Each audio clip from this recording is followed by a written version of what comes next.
So ngayon guys, mag voltage biasing tayo. So meron siyang 0.3. Itong isa naman 0.3 din. Itong isa 0.2. Fluctuating. Ayan. So ayan, hindi siya stable guys. So dito banda guys, may problema siya.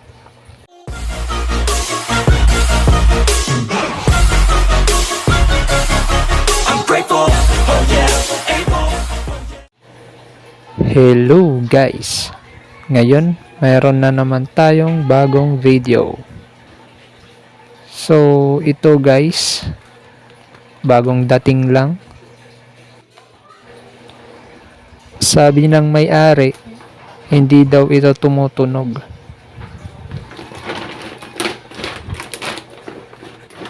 May power, pero wala daw sound. So, ito na nga guys, titestingin ko na.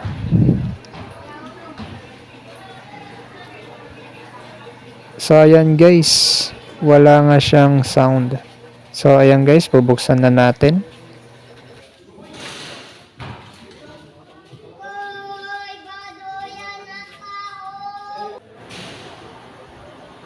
Ngayon guys, tanggalin natin yung mainboard nito.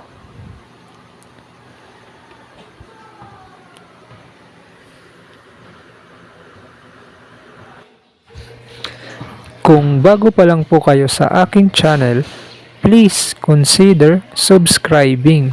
Thank you.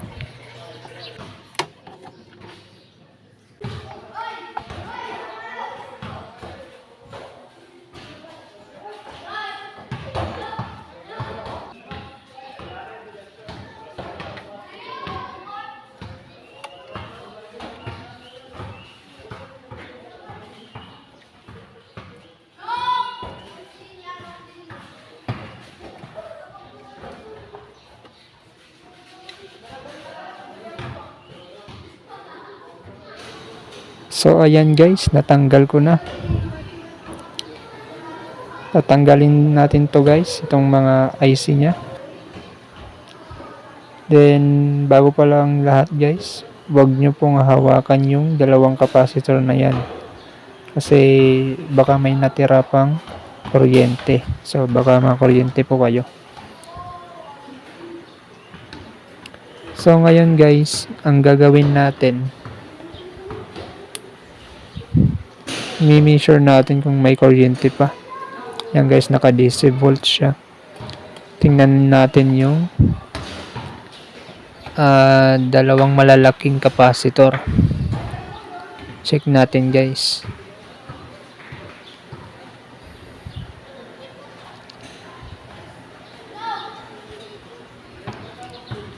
Zero. Yung isa 0 din. So, okay na. Pwede na nating hawakan yung board. So, ayan guys. Nililinisan ko siya. Madumi kasi. Madaming alikabok.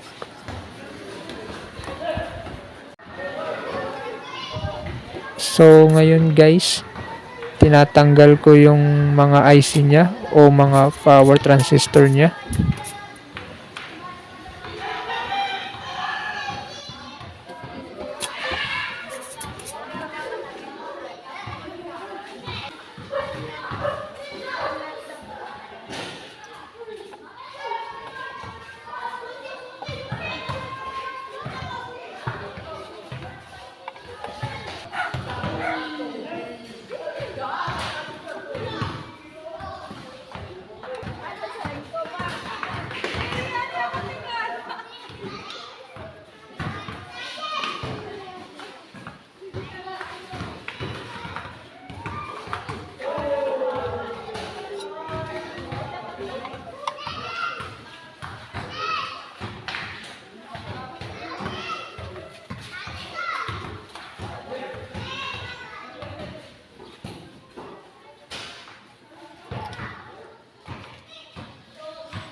So, ayan guys, natanggal ko na yung mga power transistor niya.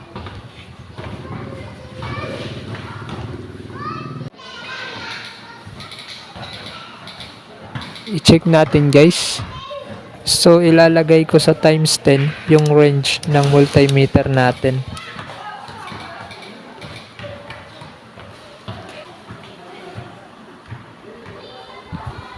Wala. Wala. So, baliktarin natin yung test probe. Dapat meron siya. Ayan. Meron. Meron. Meron. Meron. Baliktarin natin yung test probe. Wala. Wala.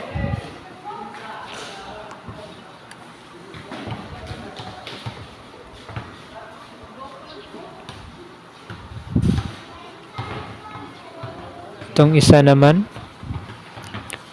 Meron. Meron. Baliktarin natin. Dapat wala. Yan.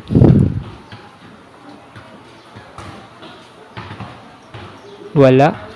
Wala. Yan, meron. Meron. Baliktarin natin yung test probe. Meron ulit. Meron ulit. So, ibig sabihin guys, leak itong power transistor. So, tanggalin natin guys itong isa.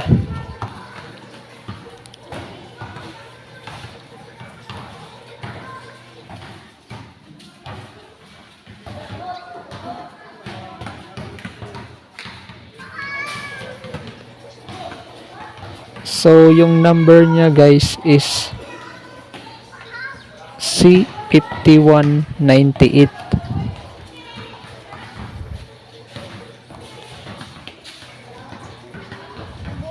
So, dito naman tayo guys sa kabila mag-check.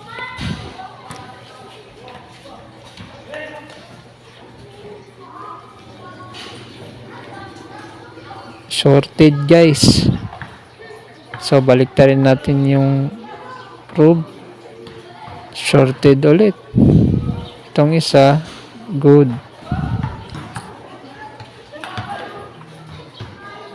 Dapat wala. Yan. Dapat wala. Baliktarin natin. Okay, okay. Dapat wala. Ayan, wala. So, baliktarin natin yung probe. Dapat meron. Ayan, meron, meron. Good. Itong isa lang guys yung sira. So, tanggalin natin guys.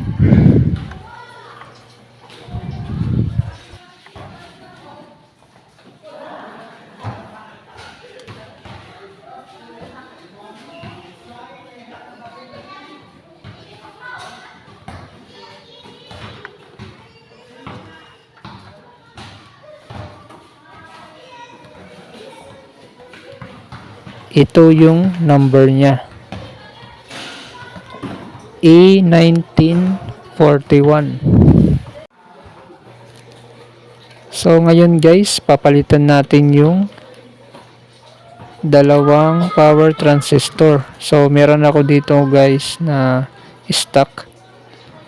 So, papalitan natin to guys.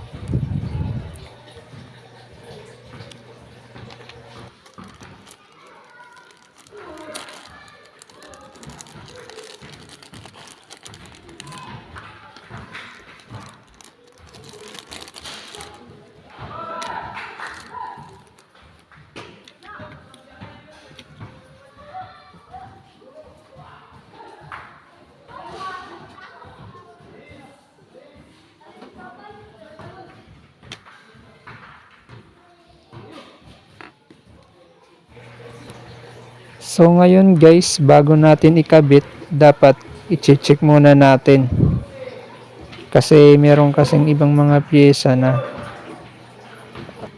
sira agad. So, sa pag-manufacture yun guys. So, nagkamali yung pag-manufacture ng pyesa. So, mabuti na rin to guys para wala tayong back job.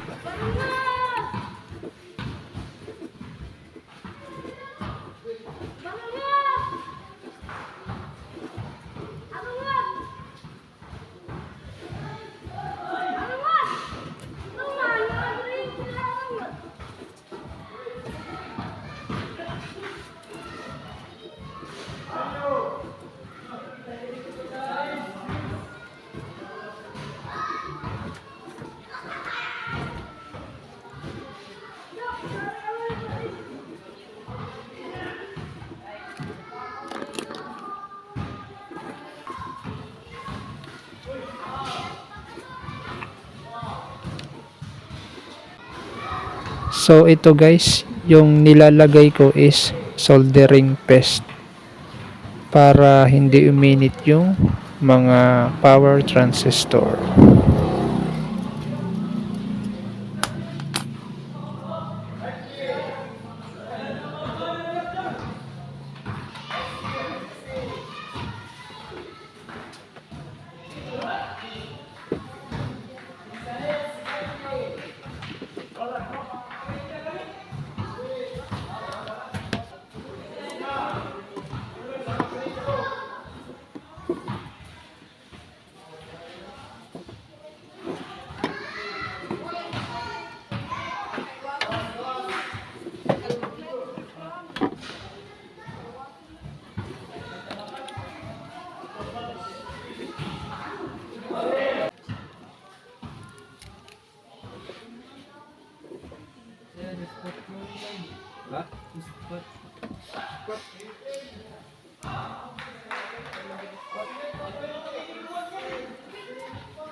Linisan ko muna to guys, yung mga paa niya para kumapit mamaya kapag susoldahin na natin.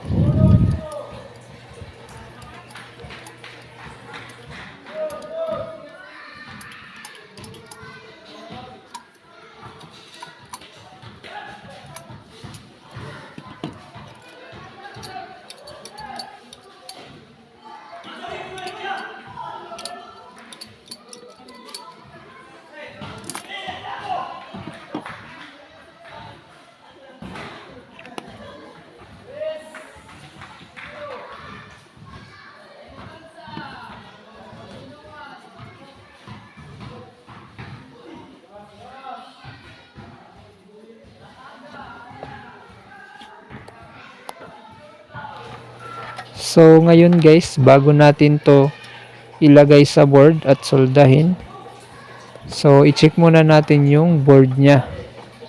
Magvo-voltage biasing na tayo guys. So yung voltage biasing guys is importante yun guys sa pagre-repair ng amplifier. So dapat guys, marunong ka mag voltage biasing. So ngayon guys, kakabit ko muna yung transformer nya. Yan guys, kinabitan ko na ng supply. Yan guys.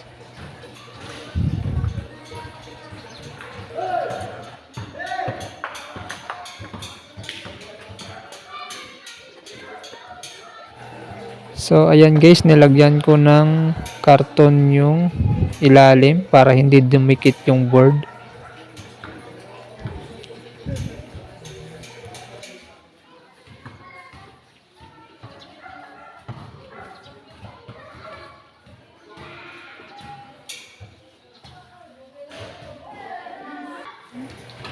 Ayan guys, plinag in ko na.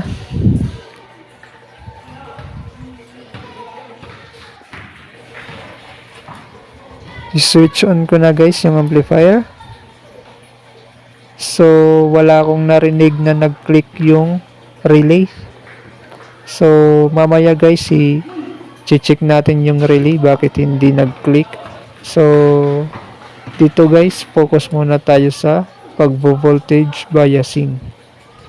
So, ito guys, nilagay ko na yung range sa DC mode ng multimeter natin. So, magsisimula na tayong mag-voltage biasing. So, ayan guys, may nabasa siyang 0.3. Good. 0.3. Good ulit. Itong isa. Sandali lang guys, hindi ko ma-point out. Ayan. 0.3. So, good. Good ulit.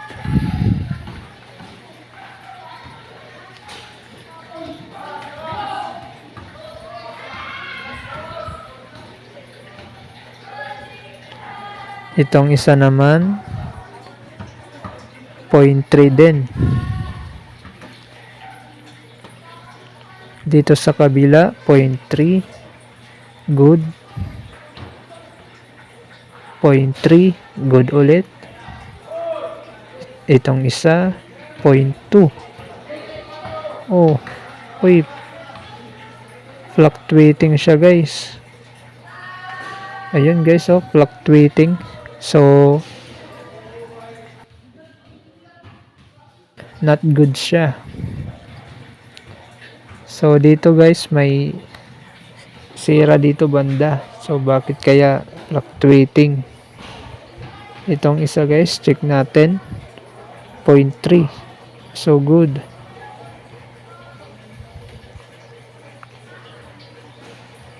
So, dito lang guys, itong isa lang. Ayan, fluctuating siya.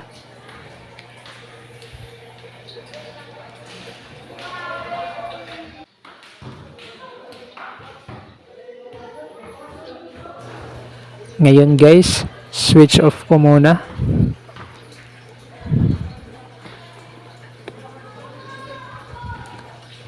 Unplug ko muna guys. Ayan. So, titingnan natin guys kung bakit fluctuating dito banda. So, yung iba okay naman. So, ditong banda lang. Ayan. Check natin yung mga resistor nya. So, ito guys, yung mga resistor nya. So, ito na nga guys. So, ayan. Hindi nga ako nagkamali. So, ayan. Natanggal yung isang resistor nya. So, nag-cold solder siya guys. So, ngayon guys, lilinisan ko muna yung paa nito. Tsaka mamaya susoldahin ko na.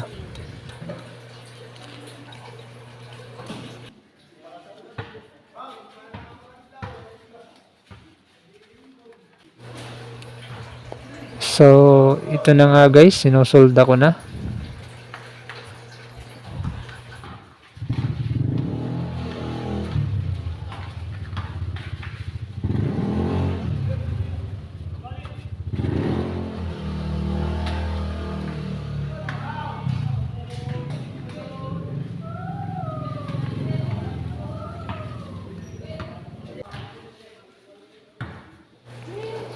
Ngayon guys, i-plug in ko ulit.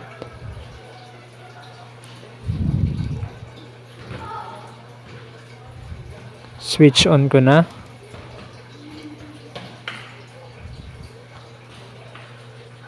So, ayan guys, wala pa rin akong narinig na nag-click yung relay nya.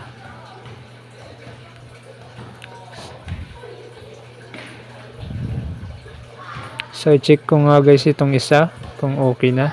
So, ayan, okay na. Meron na siyang 0.3. So, okay na yung biasing nito. So, check ulit natin guys para sigurado. 0.3. 0.3, 0.3, 0.3, 0.3, 0.3. Itong isa, 0.3 din. Okay na. 0.3. So, okay na guys lahat. So, ngayon guys, i-check natin yung dalawang fuse niya guys. Baka open na. Kaya hindi nag-click yung relay. Baka open na itong dalawang fuse na ito.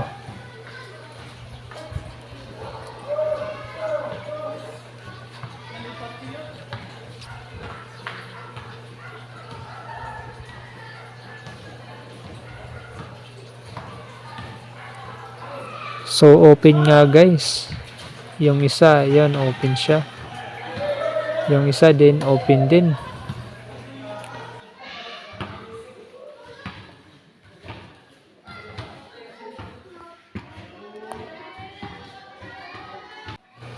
So, ngayon guys, naubusan kasi ako ng stock ng fuse. So, gagawin ko ngayon, lalagyan ko muna ng stranded wire. So, ito guys, temporary lang ito. Naubusan lang kasi ako ng stock ng fuse. So, mamaya pupunta ako sa bayan para bumili ng fuse. So, ito guys, nilalagay ko muna. I-try ko muna kung mag-click yung relay.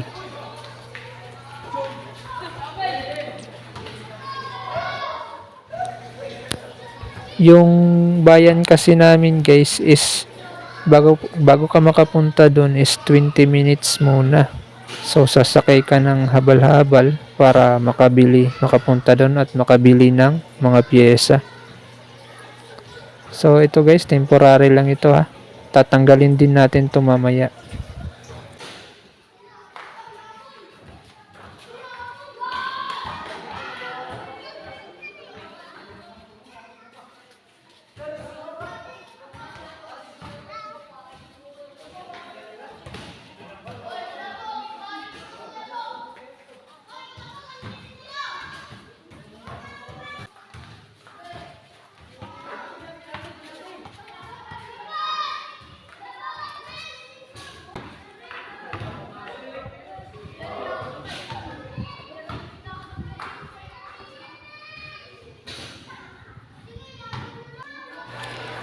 So, ngayon guys, i-check ko muna kung may connection yung fuse natin. So, ayan guys, meron na.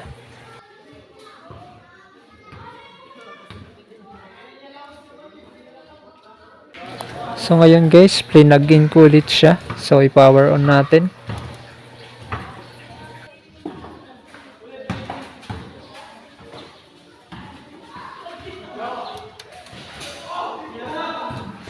So, ayan guys, nag-click na yung relay. Kaso lang guys, hindi nyo marinig. Maingay kasi dito sa amin.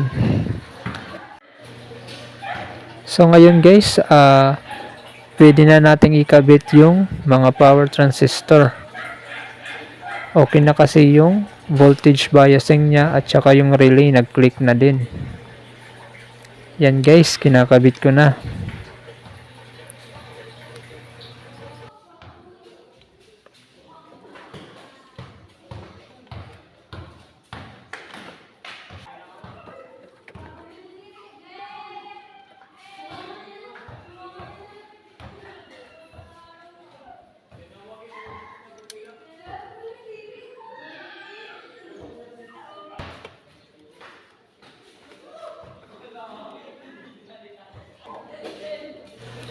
So, ayan guys, sinosolda ko na.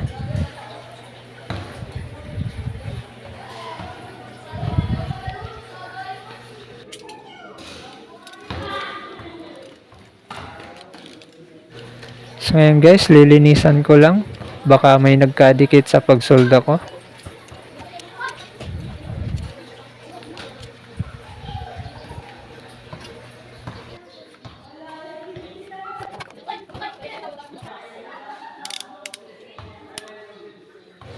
So ngayon i-check ko kung nagkadikit para sigurado guys.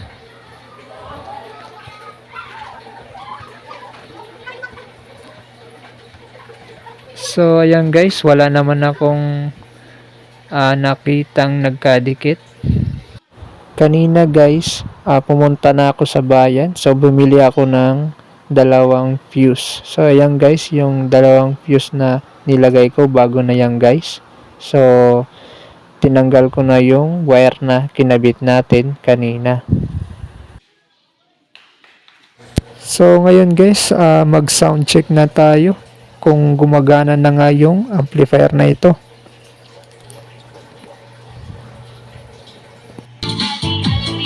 So ayan na nga guys, okay na siya. So tumutunog na siya guys.